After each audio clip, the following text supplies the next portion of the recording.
many weight loss products contain stimulants, and that can affect heart rate and blood pressure. Is Capsimax okay to take in those terms?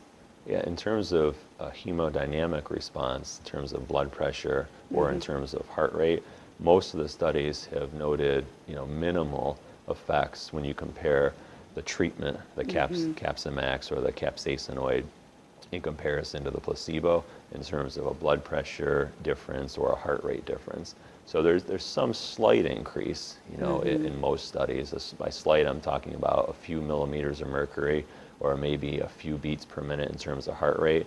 But in terms of cardiac abnormalities or in terms of any sort of statistically significant increases in blood pressure or heart rate, most studies have not reported that, and we've essentially shown the same.